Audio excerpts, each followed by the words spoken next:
This is the biggest game of the year to date against the Minnesota Wild. We'll talk about why that is. We've got a little trade rumor activity to discuss. And will there be a response to the hit on Matt Duchene from Jacob Middleton? Go ahead and subscribe on YouTube. Follow me on TikTok if you haven't already. So, the rumor is Rasmus Andersson and local Plano guy Blake Coleman to the Dallas Stars. Um, I don't know who that would involve, but I'm interested to know what your thoughts are on it. I'll tell you what mine is. I do like Rasmus Andersson. I've heard that there's some questions regarding his fancy stats on the defensive side of things. Blake Coleman, I think, is along the lines of the right idea that we need somebody that's got a little bit more grit to add to our lower lines. And I personally, he's 34. If I'm going to add some grit, I like to add, especially with this team that needs a little bit more of that in the long term, I'd like to add somebody who is going to be on the other side of 30, little higher in the testosterone department, that's going to be kind of in their prime to muck it up, and I think we can do a little bit better in that regard. Now, the right hand defenseman's market, that you have to be a little bit less choosy.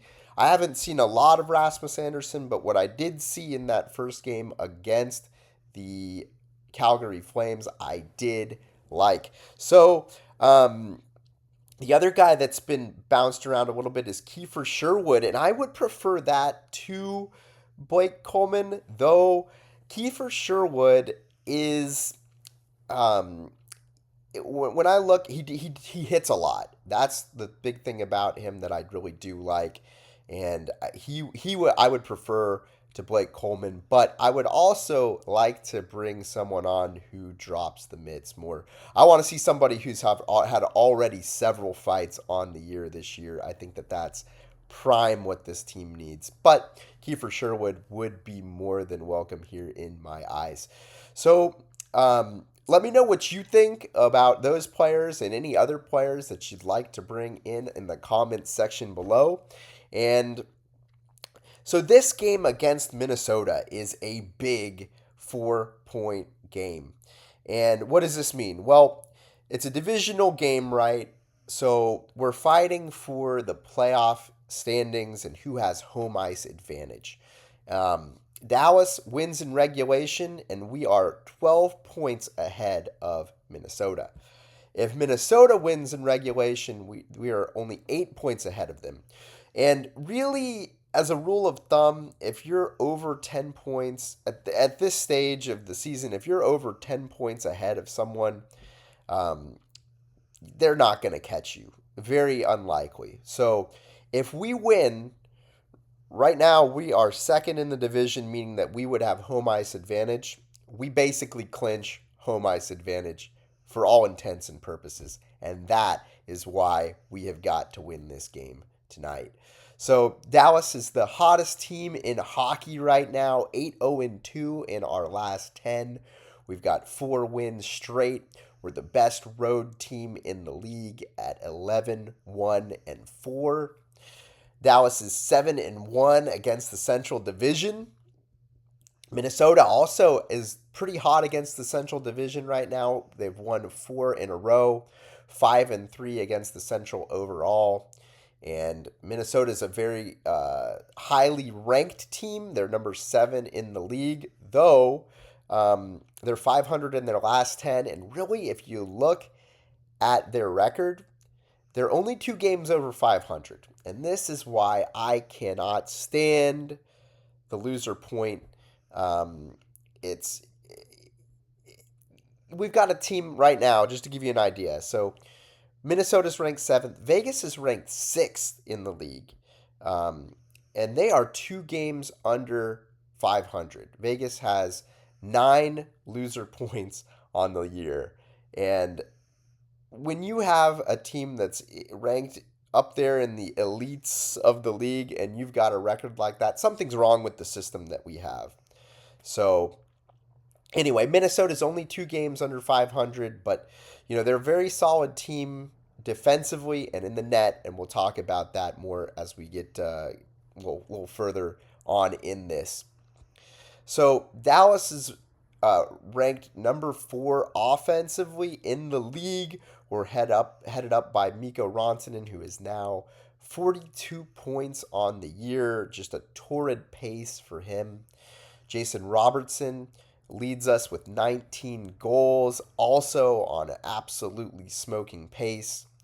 Minnesota has the number 26 offense on the league, so a little bit of a pop gun offense that we're dealing with, at least at even strength.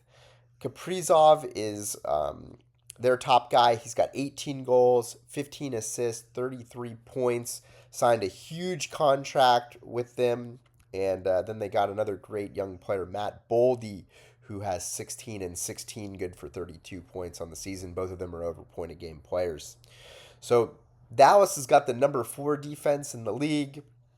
Again, it shocks me, but I think you're looking mostly with this at our goaltending numbers that is bolstering the defensive numbers. Not to say that our defense is awful, but this is not the number 4 defense in the league, especially with the injuries that we've been dealt. Now, Minnesota has the number 7 defense in the league, and you got to like the way, or not like it if you're on our side of the defense, but if you're in Minnesota, you got to like what their top 6 looks like. That is Brock Faber, Jonas Brodin, Spurgeon, Zeev Boyum, great young player that they've got. Jacob Middleton, who we're very familiar with on the hit that took out Matt Duchene and left him with post-concussion syndrome, a vestibular concussion, not good. I'm still not 100% convinced that he is... He might be done. If he takes it, we're going to know when he takes his next big hit if he's done or not.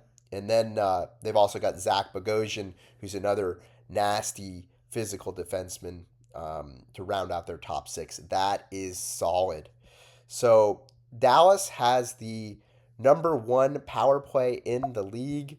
Right now, we've passed everyone up in terms of our net power play, which takes into consideration the shorthanded goals. I think it's the best gauge of a power play. So 28%. Minnesota has a very good power play as well. So even strength, their offense is not so dangerous, but on the power play, they're ranked 7th, a net 22%, still pretty far behind us at a 6 percentage point difference, which is not that big if you look at it in terms of just that 6%, but really it's closer to like 30% if you do the math on that. The delta is. So Dallas has the number 19 ranked penalty kill now. We are moving our way up out of the 20s and into the teens. Minnesota has the number 15 penalty kill. And between these 2 penalty kills, they are 0.5 percentage points apart from each other. So Dallas could hypothetically pass up Minnesota and move into the upper half of the league if we do well in the specialty teams battle. So that's something to be looking for tonight. And then Dallas, this is going to be I really think this is going to be a low scoring affair. When you look at Dallas's goaltending, we are number 5 overall in the league at a .913. We're probably going to have Otter in net, would be my guess. And then Minnesota is ranked number 2 in the league, and they've got a true goaltending tandem right now. The last 14 games have been split, alternating 1 game for Gustafsson, 1 game for Wallstead, and it's Wallstead's turn. So Wallstead is the top goalie in the league in both save percentage at .936. That is astounding. Only 11 games played for him, but that's still very impressive. And then his goals against average also top in the league at 1.95.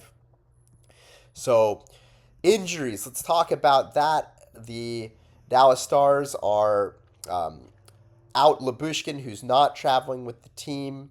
We are also out Liam Bichel for quite some time, and Sagan is likely done for most of the year here if he comes back at all.